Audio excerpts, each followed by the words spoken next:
Hello, my name is Maria Kliavkov, and I'm the founder and director of Healthy Mourning Revolution, which is all about revolutionizing the way you think about your grief and mourning.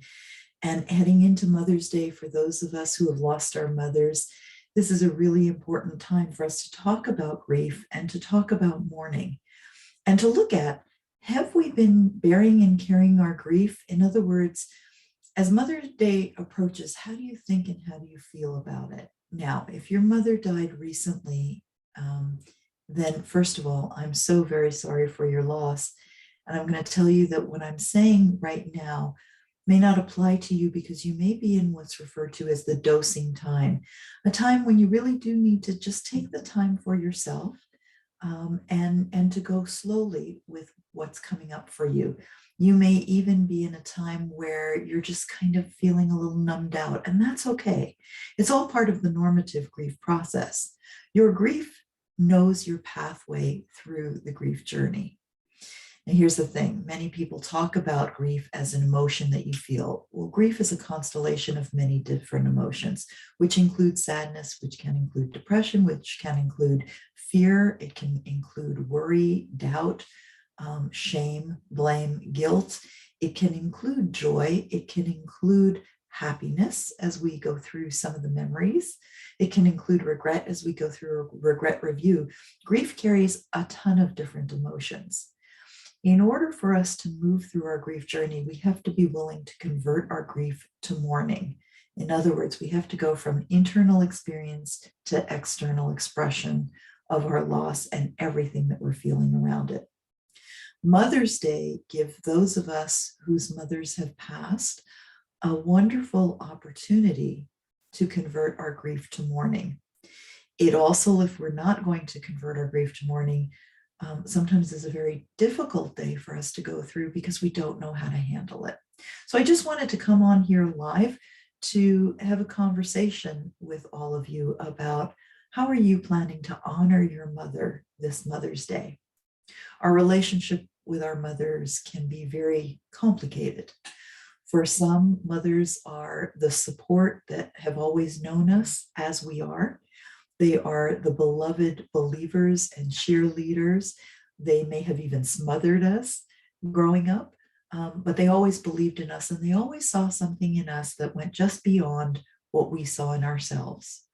For others, we had mothers who criticized and who judged, who maybe didn't see all that we were, or even if they did see all that we were, they were criticizing us for not realizing that potential that they saw in us.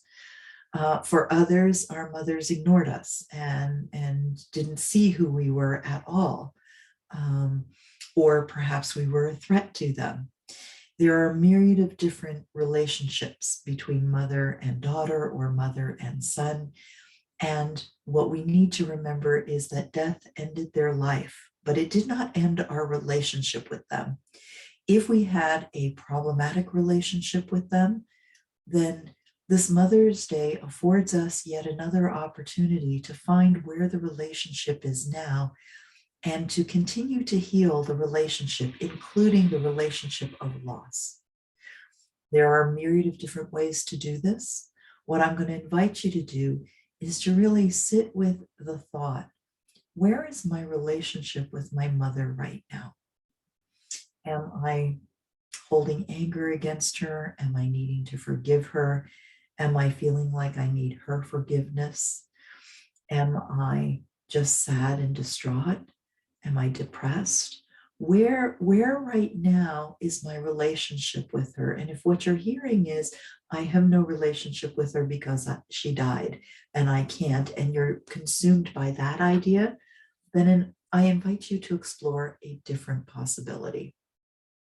Healthy Mourning asks you to recognize that we create the relationship ongoing, and that as that relationship ongoing happens, the grief journey is asking us to move from that place where we wish we had them still here with us, and more than anything, we want to have them alive. We want to have them talking to us. We want to be able to hug them, and we want to be able to tell them how much we love them or how much we forgive them, whatever it is we need to tell them. And then the other side of the grief journey is where we discover where the relationship is now, so we can let go of all of the things we're holding on to, we can let go of needing to have them in the physical realm. Because what happened with their death is that they're no longer physically with us. But that doesn't mean the relationship stopped. So I invite you to explore your opportunity to honor and remember them. So whether you go for a walk, whether you set aside a special time to have a conversation with them, whether you decide to do what I do, which is I plant a garden because my mother was an avid gardener and I remember the flowers that she loved, and May is the perfect time to be planting my garden. So I reserve Mother's Day as the day that I meet with my mother in my garden, and I have conversation with her as I plant some of her favorite flowers. We just cook her favorite meal and enjoy that. Whether you decide to journal or maybe even write a letter to her, and I want to be very clear about this. This is not a goodbye letter. This is not a letter and then you'll never be able to write another letter. This is about, in this moment in time, how do I find you? How do I hear your voice? How do I connect with you now? Wishing you ease and grace in your grief journey. Asking you to come and visit us on healthymourning.com, which is also in the descriptions, so that you can see other resources that are available to you.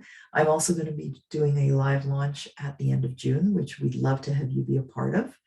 In the meantime, try some of these practices.